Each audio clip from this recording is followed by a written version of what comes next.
কথায় আছে বাঙালির ১২ মাসে ১৩ পার্বণ। তেমনি একটি পার্বণ জগদ্ধাত্রী পূজা, আর হাতে গোনা কয়েকদিন বাকি আছে। আর জগদ্ধাত্রী পূজা বলতেই আমাদের মনে পড়ে হুগলির চন্দননগর আর নদিয়ার কৃষ্ণনগরের কথা। আজ আমি চলে এসেছি কৃষ্ণনগরের রাধানগরে অবস্থিত অন্নপূর্ণা ক্লাবে। এবছরের এই ক্লাবের থিম মহারাষ্ট্রের দুধসাগর। সবাইকে জানাই এই ক্লাবে আহ্বান। বন্ধুরা, আমার ভিডিও ভালো লাগলে আমাকে ফলো করে আমার পাশে থাকবে, সম্ভব হলে আমাকে সাবস্ক্রাইব করে নেবে।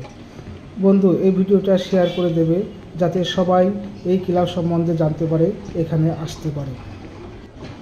দেখো কি সুন্দর বানিয়েছে, খুব মনোরম পরিবেশ তৈরি করেছে।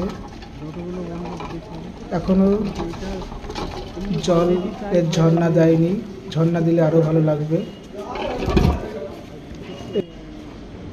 এই প্যান্ডেলটা ২৭শে অক্টোবর সোমবার উদ্বোধন হবে সন্ধ্যাবেলায়। ওই দিন থেকে সবাই আসবে, ওই দিন থেকে সবাই দেখতে পারবে।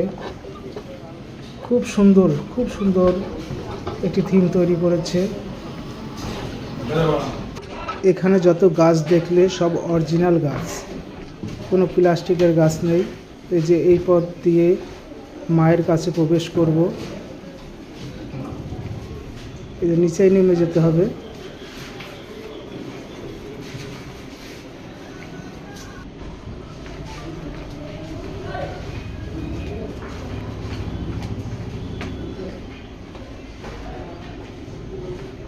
নিচে নেমে আসলাম, এবার মায়ের কাছে প্রবেশ করব।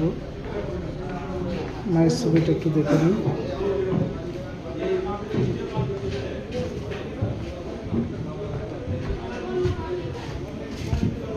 এই যে মায়ের ছবি। তবে বন্ধু, আজ আসি, আবার দেখা হবে পরের ভিডিওয়। ধন্যবাদ, সবাই ভালো থাকবেন, সুস্থ থাকবেন। Thank you.